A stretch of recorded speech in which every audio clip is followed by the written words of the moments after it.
عزیز بھائیوں اور امت مسلمہ کی مقدس ماں اور بہنوں، اللہ تعالیٰ نے ہمیں یہ زندگی دی ہے، اور یہ زندگی کی حقیقت اللہ کے نبی نے بتائی کہ یہ زندگی ایک سفر ہے۔ اللہ کریم نے ہمیں اس دنیا میں بھیجا ہے، اور آپ علیہ الصلوۃ والسلام نے ہمیں بات سمجھائی ہے کہ یہ دنیا ایک مسافر خانہ ہے۔ آپ سے بہتر کسی چیز کے بارے میں کون بتا سکتا ہے؟ اللہ تعالیٰ نے ہمیں دنیا میں بھیجا ہے تو پیارے نبی صلی اللہ علیہ وسلم نے بتلایا کہ یہ ایک سفر ہے، یہ زندگی ایک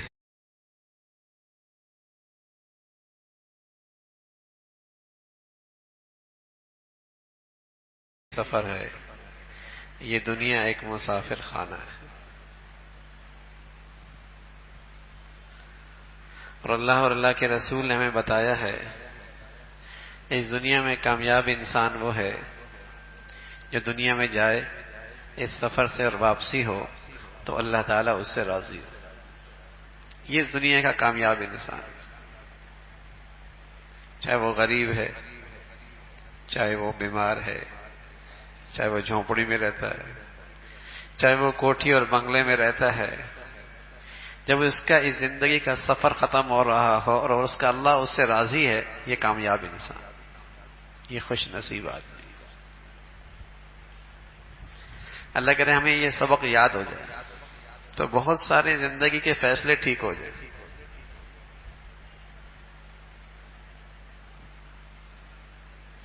اور ہماری زندگی کی بہت سی پریشانیاں ختم ہو جائیں، اور ہماری زندگی کی ترجیحات بدل جائیں۔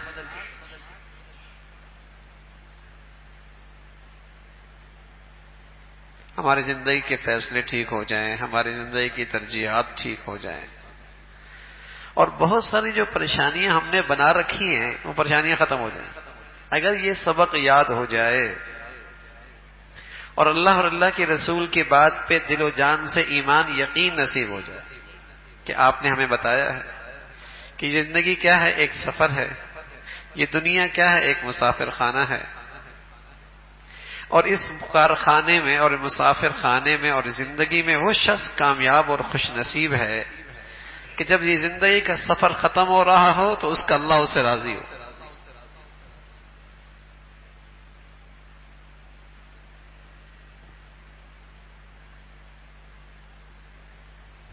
یہ خوش نصیب آدمی ہے،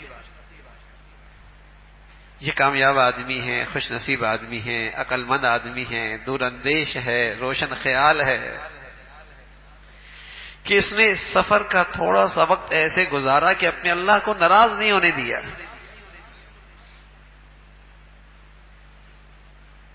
یہ خوش نصیب آدمی، چاہے اس کی ذات کی رضا جھونپڑی میں مل جائے، بیماری بھی مل جائے تو تب بھی خوش نصیب ہے،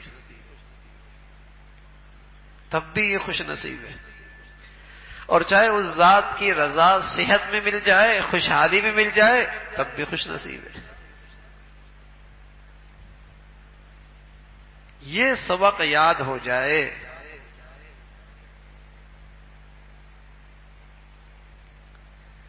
کہ اس دنیا کی سفر کی سب سے بڑی ترجیح اور سب سے بڑا اس سفر کا مقصد اللہ کی رضا کے ساتھ دنیا سے جانا ہے۔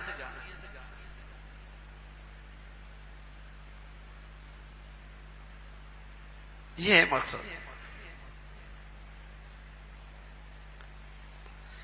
اب اس سفر میں ایک بڑی ضرورت ہے انسان کی، رزق، معاش، معیشت، ایک بڑی ضرورت ہے۔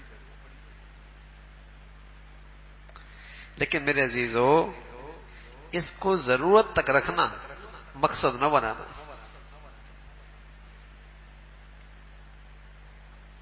ضرورت تک رکھنا۔ ایک بچہ امتحان گاہ میں جاتا ہے اور اسے پیاس لگی ہوتی ہے، لیکن اس امتحان گاہ میں اس کا مقصد کیا ہوتا ہے؟ پانی پینا، پرچہ اچھا ہو جائے۔ اس کے ساتھ اس کی پیاس بھی بجھ جائے تو بہت اچھی بات ہے، اس کی ضرورت تھی وہ پوری ہو گئی۔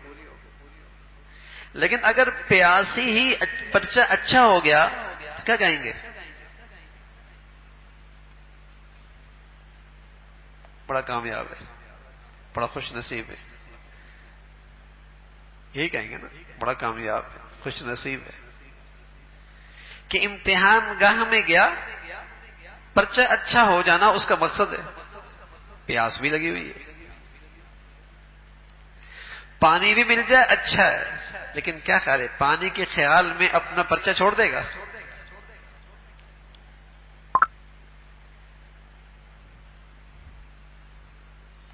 کیا پانی کی فکر میں پرچہ حل نہیں کرے گا؟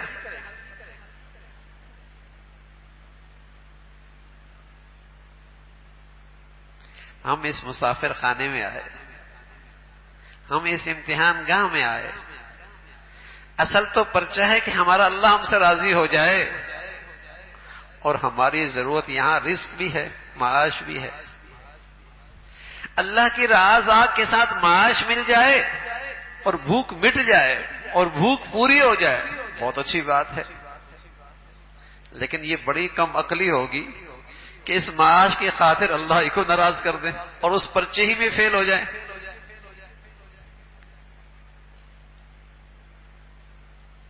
آج ہو یہ رہا، معاش کی خاطر پرچے میں فیل ہو رہے ہیں۔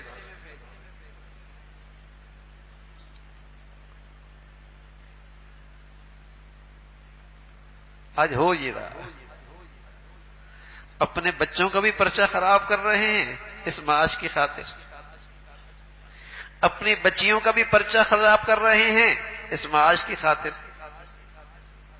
اپنی زندگیاں بھی خراب کر رہے ہیں اس معاش کی خاطر۔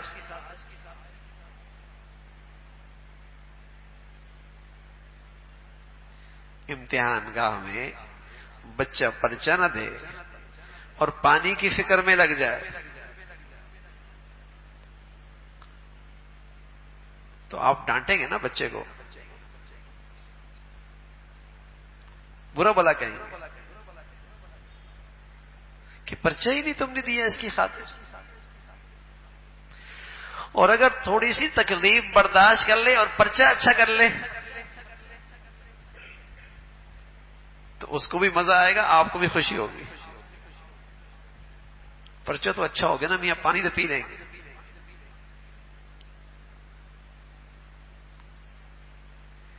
اسی طرح زندگی کے اس سفر میں، اس امتحان گاہ میں پرچہ تو ہے اللہ کو راضی رکھنا ہے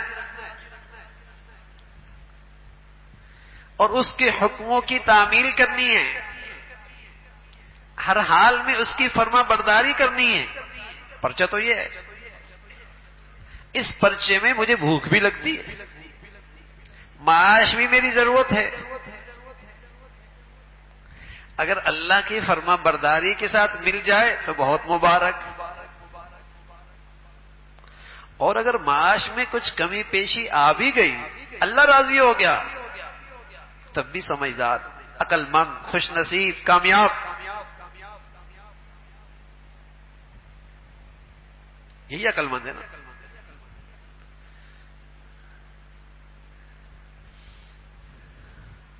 لیکن میرے عزیزو، اگر آج ہم اپنی زندگی کی ترجیحات دیکھیں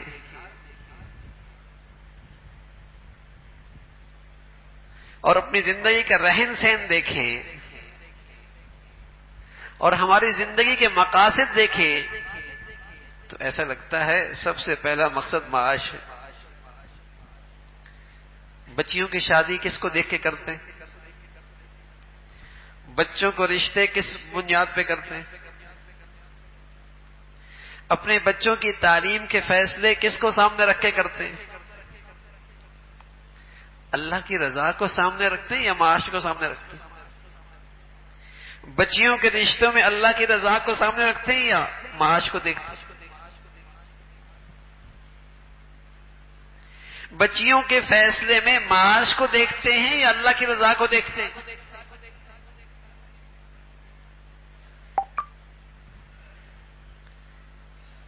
پہلے پوچھا جاتا ہے کرتا کیا ہے، پڑھا ہوا کیا ہے؟ پیسے کما سکتا ہے؟ یہ کوئی نہیں پوچھتا. نماز بھی پڑھتا ہے. کوئی اللہ اور اللہ کے رسول کا ڈر بھی ہے؟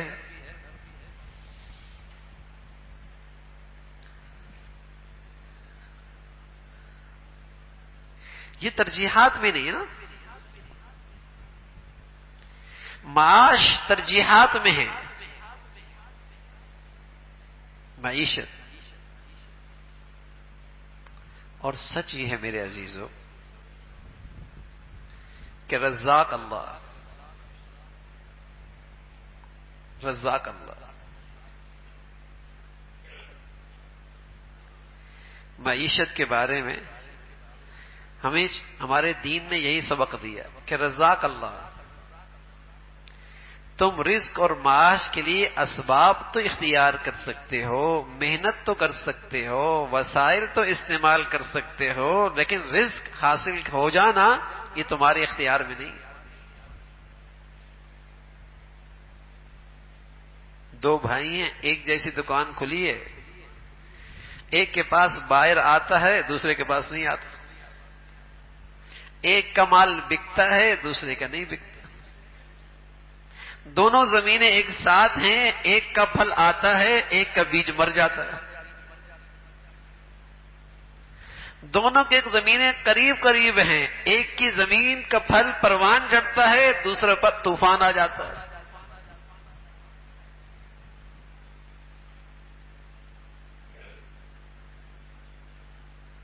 رزاق اللہ، رزق اللہ کے پاس.